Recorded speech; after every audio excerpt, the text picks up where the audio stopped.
Кеңеш уңыш итүгә Татарстанның Көньяк төбәге казые Рауил Зөфәров, республика рәисенең Ичке сәясәт департаментының дини берләшмәләр белән эшләү идарәсе баш киңәшчесе Рәмис Хисмәтуллин, район башлыгы урынбасары Ленар Мәнәпов һәм райондагы 42 мәчет мәхәллә имамнары чакырылды. Беренче булып сүз алган Рауил хәзрәт Нурлат мәчетләре имамнарының республика диния нәзарәте нигезләмәсе кысаларында эшләргә тиешлегенә басым ясады. Төрле мәсьәләләрне сөйләштек, аңлаштык. Ничегрәк хәрәкәт итәрбез, диния нәзарәтнең нинди карарлары бар, нигезләмәгә таянып хезмәт итү, халык белән эшләү, яхшылыкка өндәү, хәерлеккә чакыру.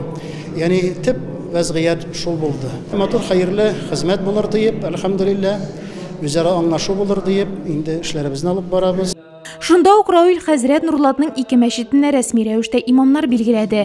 Аларга шәһадәтнамәләр тапшырды. Җыелыш узучы Миңнегөл мәчетен бүгенгедән Фәниз Гыйниятуллин җитәкләячәк. Яңа куелган имам хатыйп чыгышы белән Ульян өлкәсеннән.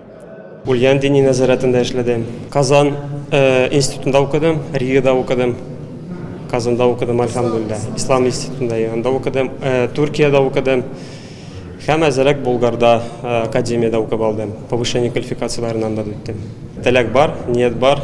Иншалла ниятебезгә күрә, шуның өчен бу шәһәргә алындык. Алла кушса, иншалла, тырышабыз яхшы эшләргә, яхшы хезмәт итәргә. Рамазан аенда намазлар укыттым, җомга намазларын укыттым, ифтар намазларында да катнаштым, әлхәмдүлилләh. Һәм җәмәгать белән дә, инде халык белән дә әкрен генә танышып өлгердем. Бик ошады, бик яхшы булды, әлхәмдүлилләh. Җәмәгать бик җылы итеп кабул итте мине.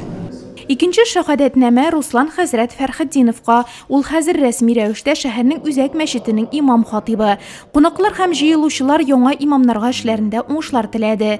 Утырышта көн тәртибендә торган башка мәсьәләләр дә каралды. Ул мөэмин мөселманнар арасында бердәмлекне саклау, зиратларны чистарту һәм башкалар. Гөлназ Хәсәншина, Алмаз Вафин, Нурлат хәбәрләре.